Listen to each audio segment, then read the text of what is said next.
having a little bit more animal spirit wisdom.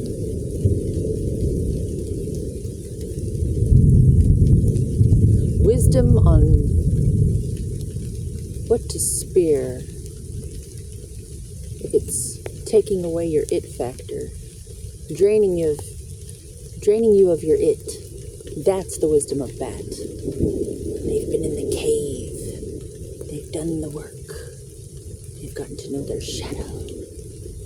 They literally hang upside down. And incidentally, bats shit genius, just so you know. They don't shit crazy. They literally take a dump before they go to bed, and they flip upside down so they don't shit all over themselves, which is what most people are doing when they don't poop before bed. So make sure you empty yourself before bed. It's very good, wise. If you have to. If you don't have to go, like, don't hurt yourself. Okay, so darkness, letting go, death leading to rebirth.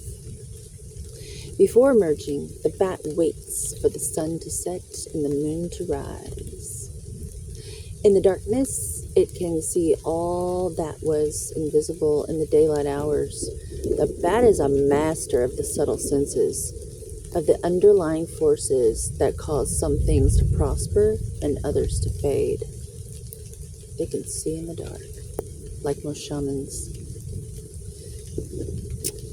The bat wisdom shows up to signify the ending of a chapter and the closing of a door.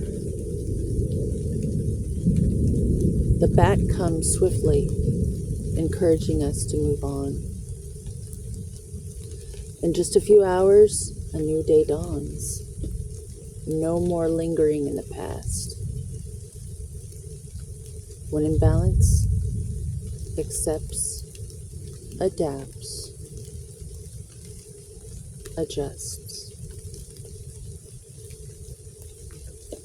To bring your inner bat medicine wisdom on. Watch the sunrise.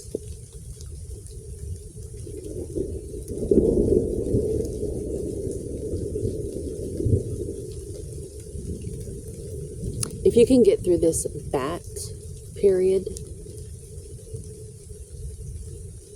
at first people don't understand what you're doing. They might ridicule you and call you batshit crazy. But I assure you, just do it anyway.